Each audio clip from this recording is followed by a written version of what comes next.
नमस्कार, पहाड़ समाचार में आप सभी का स्वागत और मैं हूं आपके साथ आशिमा त्यागी। बुलेटिन की शुरुआत बड़ी खबर के साथ। राष्ट्रपति पद की उम्मीदवार द्रौपदी मुर्मू का उत्तराखंड दौरा। आज तो सुबह 9 बजे दिल्ली एयरपोर्ट से जॉलीग्रांट एयरपोर्ट पहुंचेंगी द्रौपदी मुर्मू। 10:10 पर जॉलीग्रांट एयरपोर्ट से शहीद स्थल के लिए रवाना हो जाएंगी।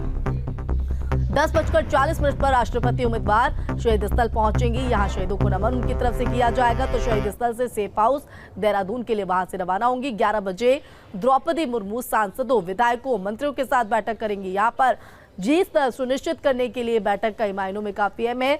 तो 12:30 बजे द्रौपदी जॉलीग्रांट एयरपोर्ट के लिए रवाना होंगी। यहाँ 1 बजे देहरादून से पश्चिम बंगाल के लिए यहां से रवाना हो जाएंगी एनडीए उम्मीदवार। तो बड़ी जानकारी आपको दे रहे हैं। तो एनडीए की राष्ट्रपति पद की उम्मीदवार द्रौपदी मुर्मू आज उत्तराखंड पहुंच रही है। तो प्रदेश में मुर्मू सुबह 9 बजे दिल्ली के आईजीआई एयरपोर्ट से जॉलीग्रांट एयरपोर्ट देहरादून पहुंचेंगे और उसके बाद यहां पर रोड के जरिए 10:10 पर शहीद स्मारक कचहरी देहरादून पहुंचेंगी और शहीद स्थल पहुंचकर शहीदों को नमन करने के साथ ही आज मंत्रियों, सांसदों और विधायकों के साथ मुलाकात, बैठक यहां पर होगी, जिसमें जीत को सुनिश्चित करने के लिए समर्थन उनकी तरफ से मांगा जाएगा।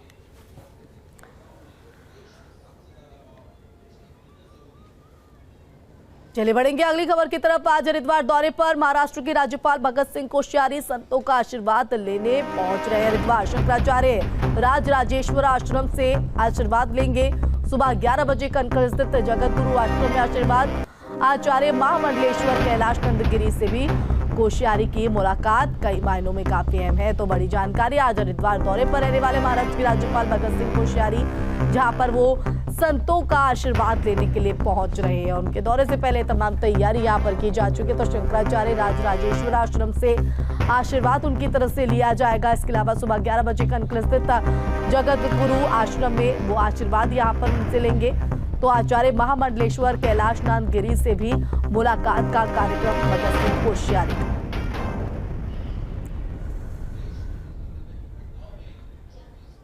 तो हरिद्वार से एक और बड़ी खबर। कांवड़ यात्रा को लेकर पुलिस प्रशासन ने जारी की एडवाइजरी। पंजीकरण कराने के निर्देश यहाँ पर दिए गए हैं। तो बड़ी जानकारी, इसके लिए बाकायदा एक वेबसाइट भी यहाँ पर वेबसाइट पर पंजीकरण कर सकते हैं श्रद्धालु। कांवड़ यात्रा की तैयारियों में प्रशासन पूरी तरीके से जुटा हुआ है, ताकि जो कांवड़ यात्री है वो यहाँ पर किसी भी तरह की दिक्कतों का सामना उनको ना करना पड़े।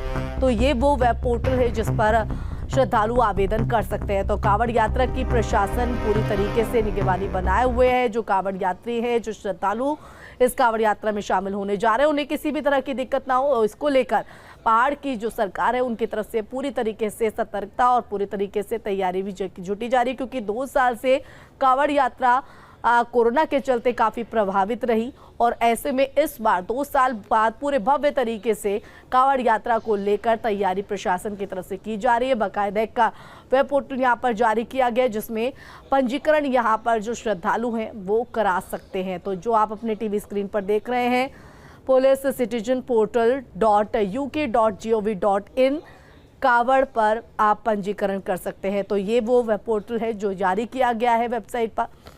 इस वेबसाइट पर जाकर आप जो श्रद्धालु कांवड़ यात्रा करने जा रहे हैं, इस यात्रा में शामिल होंगे, तो वो अपना पंजीकरण यहाँ से करा सकते हैं। तो प्रशासन पूरी तरीके से कांवड़ यात्रा की तैयारियों में जुटा हुआ है, ताकि जो कांवड़ यात्री यहाँ पर पहुँचे उन्हें किसी भी तरह की दिक्कतों का सामना ना करना पड़े।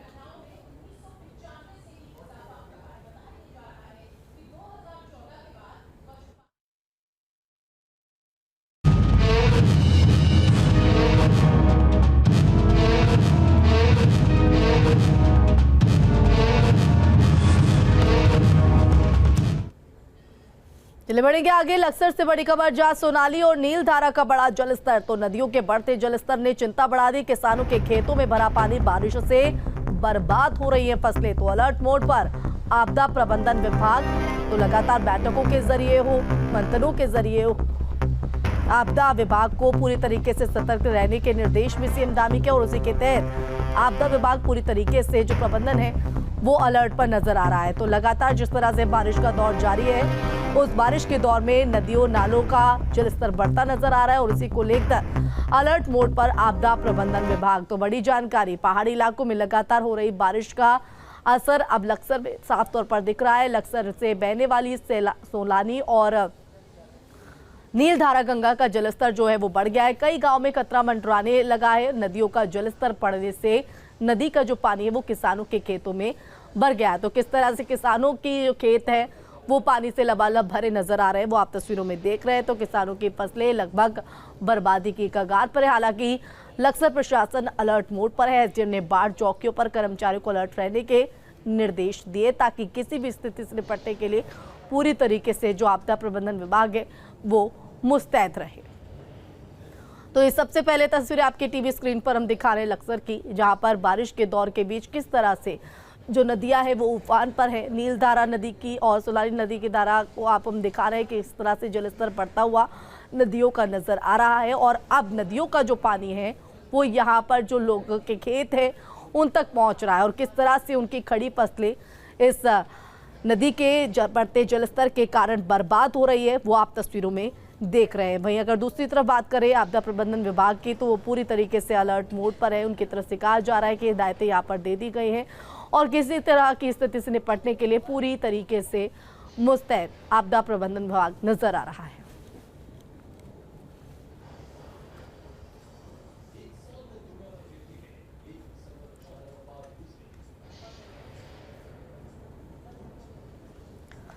वहीं चमोली से बड़ी खबर, भारी बारिश से फूलों की घाटी का रास्ता बंद। सैलानियों को घांगरिया में रोका गया। कुंटखाल घाटी में हुई मूसलाधार बारिश, तो यात्रियों की सुरक्षा के लिए घाटी को बंद कर दिया गया है। तो बड़ी जानकारी आपको दे रहे हैं।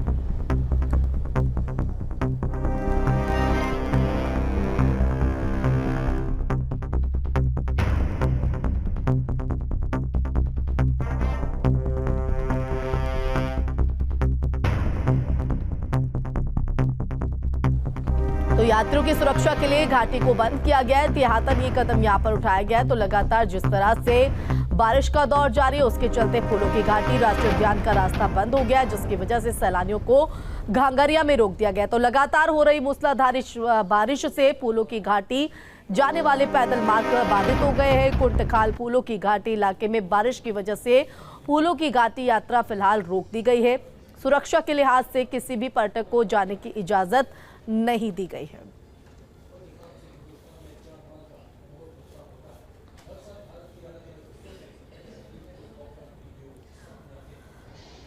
तो उत्तराखंड में आफत की बारिश लगातार जारी है और मूसलाधार बारिश से कहीं नदियां उफान पर है तो कहीं लैंडस्लाइड से रोड जाम है। उत्तराखंड से इन दिनों आ रही तस्वीर ये दर्शा रही है कि उत्तराखंड के लोगों का जीवन कितना संघर्ष भरा है।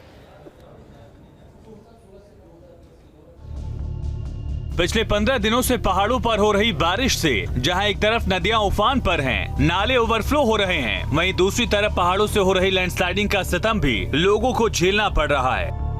लैंडस्लाइडिंग की वजह से जाम हो रही सड़कें लोगों की आम दिनचर्या को प्रभावित कर रही हैं। बारिश और भूस्खलन से 225 सड़कें बंद हैं। 3 नेशनल हाईवे भूस्खलन के चलते बंद हैं। रुद्रप्रयाग में NH 160 चमोली से चोपता के बीच बंद है। दुमाकोट में NH 119 मलबा आने से बंद है। 11 राज्य स्तरीय मार्ग, 12 जिला मुख्य मार्ग बंद हैं। 72 ग्रामीण सड़कों के अलावा 121 प्रधानमंत्री ग्रामीण सड़क योजना के तहत बनी सड़कें भी बंद चल रही हैं। इतनी बड़ी संख्या में हो रही लैंडस्लाइडिंग की घटनाओं की वजह से प्रशासन की तरफ से किए गए सारे इंतजाम नाकाफी साबित हो रहे हैं। प्रशासन लगातार हालात पर नजर बनाए हुए है, फिर भी स्थिति पर नियंत्रण पाने में कई घंटों का वक्त लग जा रहा है। सड़कों को खोलने के लिए 262 जेसीबी तैनात की गई हैं। 6500 यात्री अलग अलग जगहों पर फंसे हुए हैं, जिनमें से 4000 यात्री अकेले जोशीमठ में फंसे हैं, जबकि 2500 यात्री बद्रीनाथ में रोके गए हैं। ये नजारा चमोली बद्रीनाथ नेशनल हाईवे का है, जहां लामबगड़ और खचरा नाला के पास जगह जगह बारिश के बाद क्षतिग्रस्त हो जा रहा है और सड़क पर मलबा आने के चलते यात्रियों को खासी दिक्कतों का सामना करना पड़ रहा है। हाईवे बंद होने के बाद यहां से करीब 150 यात्रियों को SDRF ने सुरक्षित निकाला है। सुरक्षा के मद्देनजर खचरा नाला और लामबगड़ के पास SDRF की तैनाती भी की गई। पहाड़ों पर हो रही भीषण बारिश से मैदानी क्षेत्रों में नदी नाले उफान पर हैं। हरिद्वार में गंगा का जलस्तर हर रोज बढ़ता जा रहा है। गंगा खतरे के निशान के करीब पहुंच गई है। भीमगोड़ा बैराज पर गंगा का जलस्तर 292 मीटर के पार पहुंच गया है। बारिश और बढ़ते जलस्तर को देखते हुए एसडीआरएफ की टीम को अलर्ट कर दिया गया है। पहाड़ी इलाकों में हो रही बारिश लोगों की आम दिनचर्या को पूरी तरह से प्रभावित किए हुए है। जहां एक तरफ भूस्खलन के डर से लोग घरों से निकलने से बच रहे हैं, वहीं दूसरी तरफ बाढ़ जैसे हालात होने पर कई इलाकों में लोगों को अपना घर छोड़कर सुरक्षित जगह पर जाना पड़ रहा है। बूंदों के सितम से बढ़ी जानमाल की चिंता ने उत्तराखंड के लोगों की नींद उड़ाकर रख दी है। Bureau report, news stay. और अब चमोली से बड़ी खबर, बद्रीनाथ हाईवे पर यातायात शुरू। लामबगड़ के पास हाईवे खोला गया तो मलबा आने की वजह से हाईवे को बंद कर दिया गया था। कई घंटों की मशक्कत के बाद अब हाईवे को फिर से खोल दिया गया। आवाजाही यहाँ पर सुचारू रूप से शुरू हो गई है। तो चमोली के बैनाकुली लामबगड़ के पास बद्रीनाथ हाईवे को खोल दिया गया है। ये बड़ी जानकारी आपको दे रहे हैं। तो भारी मलबा आने की वजह से बद्रीनाथ हाईवे बंद हो गया था। हाईवे काफी देर तक बंद रहने से यात्रियों को इस दौरान काफी परेशानियों का सामना करना पड़ा। हालांकि अब हाईवे खुलने के बाद यात्रियों ने राहत की सांस ली है। लगातार हो रही बारिश की वजह से पहाड़ों के बीच से गुजरने वाली सड़कों पर यात्रा करना चुनौतीपूर्ण है। और किस तरह की स्थिति है वो आप तस्वीरों में भी देख रहे हैं, जिसकी सबसे पहले तस्वीरें यहाँ पर जो रास्ता है वो कई घंटों तक बाधित रहा। ऐसे में जो यात्री है यहाँ से गुजरने वाले, उनको काफी दिक्कतों का सामना, लेकिन अब एक बार फिर से जो बंद हाईवे था उसको खोल दिया गया और सुचारू रूप से यहाँ पर आवागमन जारी।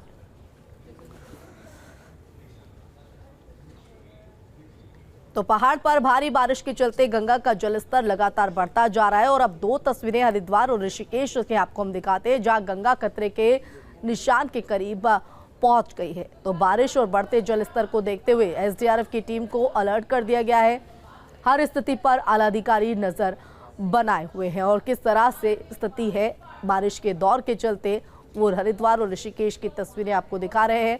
किस तरह से नदियों का जो जलस्तर है वो बढ़ता नजर आ रहा है और खतरे के निशान पर अब पहुंच चुकी गंगा नदी की ये जलस्तर। भारी बारिश से हाहाकार मचा हुआ है।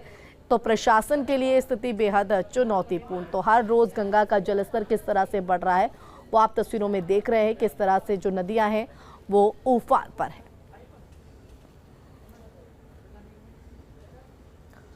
वहीं कॉर्बेट नेशनल पार्क के रामनगर बोआखाल नेशनल हाईवे पर पेड़ गिरने से रविवार को हाईवे पर यातायात 3 घंटे तक बंद रहा। तो राजमार्ग बंद होने से वाहनों की लंबी कतारें लगी दिखी। स्थानीय लोगों सामूहिक प्रयास से सड़क से पेड़ को हटवाकर जाम खुलवाया गया। स्थानीय लोगों ने प्रशासन पर लापरवाही का आरोप लगाया है।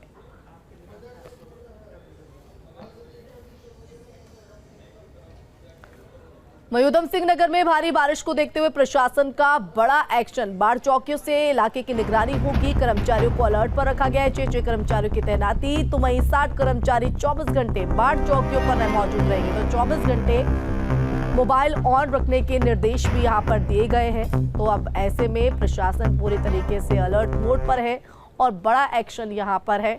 और ऐसे में 24 घंटे फोनों को यहाँ पर ऑन रखने के लिए और उसके लिए अलर्ट रहने के निर्देश जारी किए गए हैं, ताकि जो भी स्थिति हो उससे पूरी तरीके से निपटा जा सके और आमजन को कोई दिक्कतें ना हो। तो 24 घंटे मोबाइल ऑन रखने के निर्देश यहाँ पर दिए गए हैं। छुट्टियों को भी रद्द किया गया है। तो कर्मचारियों को पूरी तरीके से अलर्ट मोड पर 6 कर्मचारियों की तैनाती भी अलग अलग जगहों पर की गई है। जो वर्तमान परिस्थितियां हैं, हमारे द्वारा 8 बाढ़ चौकियां इस काशीपुर क्षेत्र में एक्टिवेट कर दी गई हैं। इसके अतिरिक्त 2 बाढ़ राहत केंद्र हैं जो काशीपुर क्षेत्र में एक्टिवेट किए गए हैं। हमारे काशीपुर क्षेत्र में लगभग हमने प्रत्येक बाढ़ चौकी और बाढ़ राहत केंद्र में लगभग 6 कर्मचारियों की ड्यूटी प्रत्येक केंद्र में है। तो यानी कि विभिन्न विभागों के ये 6 कर्मचारी हैं। तो टोटल हमारे 8 और 2 10 बाढ़ चौकी और राहत केंद्रों में 60 कर्मचारी इस समय कार्यरत रहेंगे। और अब देहरादून से बड़ी खबर, राष्ट्रीय मत्स्य पालन दिवस पर कार्यक्रम आयोजित। तो कार्यक्रम में सीएम धामी की शिरकत। मत्स्य पालन को लेकर सरकार सजग है। तो सीएम धामी ने कहा है सरकार की तरफ से योजनाएं इस संदर्भ में चलाई जा रही योजनाओं का लाभ जनता को मिल रहा है। तो मत्स्य पालन पर सरकार का पूरा फोकस है और इस संदर्भ में योजनाएं यहाँ पर चलाई जा रही है, जिसका लाभ सीधे तौर पर मत्स्य पालन करने वाले लोगों को मिल रहा है। तो देहरादून में राष्ट्रीय मत्स्य दिवस पर कार्यक्रम का आयोजन किया गया। कार्यक्रम में सीएम धामी ने शिरकत की। तो इस दौरान सीएम धामी ने कहा केंद्र और राज्य सरकार मिलकर मत्स्य पालन से जुड़े लोगों की आय दोगुनी करने पर काम कर रही है। कई योजनाओं को यहां पर चलाया जा रहा है, जिसका लाभ इस व्यवसाय से जुड़े लोगों को सीधे तौर पर मिल रहा है।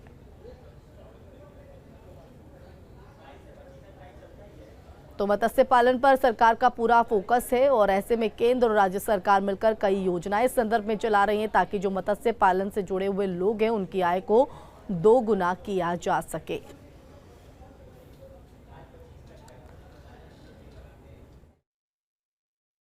लोगों ने संकल्प लिया है कि मत्स्य के क्षेत्र में, पशुपालन के क्षेत्र में, डेयरी के क्षेत्र में काम करने वाले लोगों के जीवन स्तर पर सुधार हो और माननीय प्रधानमंत्री जी की जो कल्पना है, उनका एक सपना है कि हमारे किसानों के क्षेत्र में हो, चाहे डेयरी के क्षेत्र में हो, चाहे मत्स्य पालन के क्षेत्र में हो या पशुपालन के क्षेत्र में हो, हर क्षेत्र में उनका जीवन स्तर ऊपर उठना चाहिए, उनकी आय दुगनी होनी चाहिए। प्रधानमंत्री जी ने लगातार देश के लिए बहुत सारी योजनाएं समर्पित की हैं। जहां मत्स्य विकास के कार्यों के लिए प्रधानमंत्री मत्स्य संपदा योजना संचालित की जा रही है, उससे हमारे प्रदेश के अंदर भी आज 336 व्यक्तिगत लाभार्थी हैं। 17 सहकारी समितियों को भी अभी तक इसके लाभार्थी होने का अवसर मिला है। और देहरादून से एक और बड़ी खबर। देहरादून में मोदी @20 पुस्तक पर कार्यक्रम तो आयोजित किया गया। इस कार्यक्रम में सीएम धामी ने शिरकत की। तो इस दौरान कार्यक्रम में शिरकत करते हुए उन्होंने संबोधन में इस पुस्तक को लेकर जिक्र किया और तारीफ की।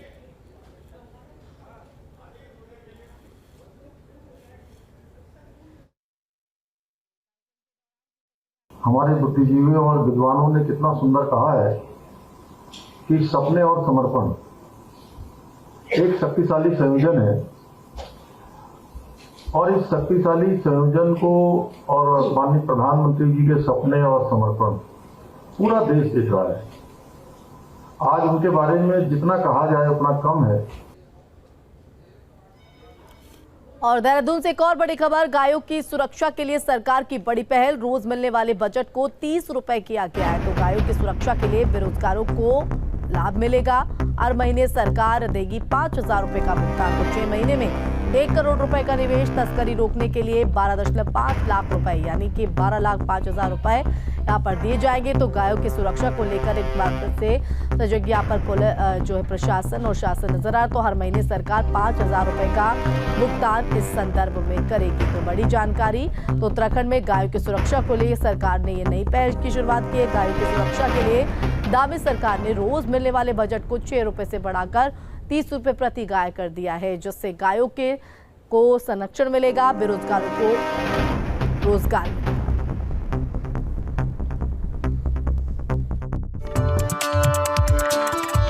देवभूमि में गायों की सुरक्षा की कवायद तेज हो गई है। धामी सरकार ने गायों को संरक्षण देने के लिए कई बड़े फैसले लिए। गायों की सुरक्षा के लिए धामी सरकार ने रोज मिलने वाले बजट को 6 रुपए से बढ़ाकर 30 रुपए प्रति गाय कर दिया है। विधानसभा में पशुपालन मंत्री सौरभ बहुगुणा की अध्यक्षता में बैठक का आयोजन हुआ, जिसमें ग्राम गौ संरक्षण समितियों के गठन के जरिए लोगों को रोजगार देने की बात कही गई। इसके शुरुआती चरण में अगले 6 महीनों में 1 करोड़ रुपए का निवेश किया जाएगा। धामी सरकार ने इस योजना के जरिए गौ संरक्षण समितियों के हर सदस्य को आवारा गायों की रक्षा और उसके पोषण के लिए हर महीने लगभग 5,000 रुपए तक का भुगतान करने का फैसला लिया है, जिससे गायों को संरक्षण भी मिलेगा और बेरोजगारों को रोजगार भी। धामी सरकार ने आवारा पशुओं की सुरक्षा के लिए वार्षिक बजट को भी बढ़ा दिया है। इस बजट को 2.5 करोड़ से बढ़ाकर 15 करोड़ करने का फैसला लिया गया है। हर रोज मिलने वाले बजट को 6 रुपए से बढ़ाकर 30 रुपए प्रति गाय कर दिया है। इसके साथ ही गायों की तस्करी को रोकने के लिए 12.5 लाख रुपए आवंटित करने का फैसला किया गया है।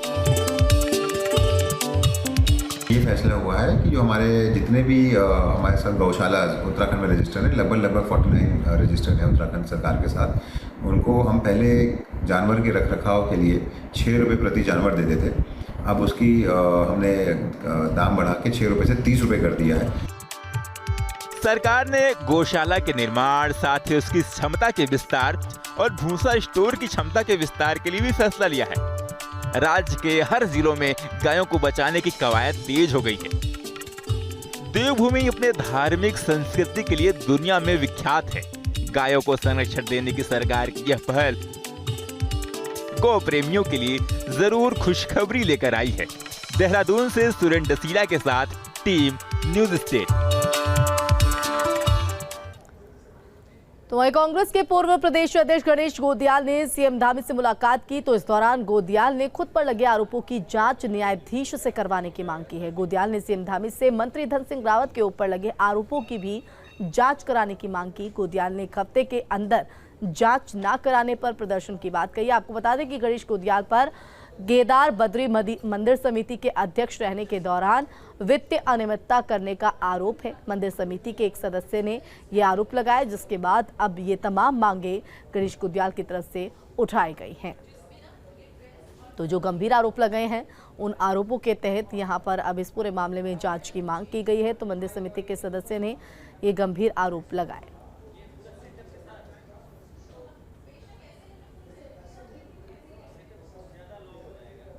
तो वहीं केंद्रीय रक्षा राज्य मंत्री अजय भट्ट रविवार को हल्द्वानी दौरे पर रहे, जहां उन्होंने कई कार्यक्रमों में शिरकत की। तो इस दौरान अजय भट्ट ने अग्निवीर पर जारी सियासत को लेकर विपक्षी दलों पर हमला बोला। तो इतवार से बड़ी जानकारी, विपक्षी दलों पर जमकर केंद्रीय रक्षा राज्य मंत्री जो है वो बरसते नजर आए।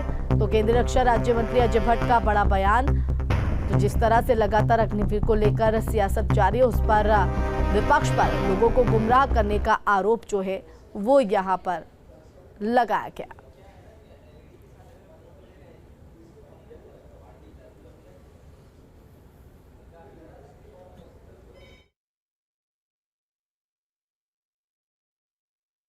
विरोध हो रहा होता वास्तव में तो इतनी बड़ी संख्या में कोई भी परीक्षा के लिए नहीं आते।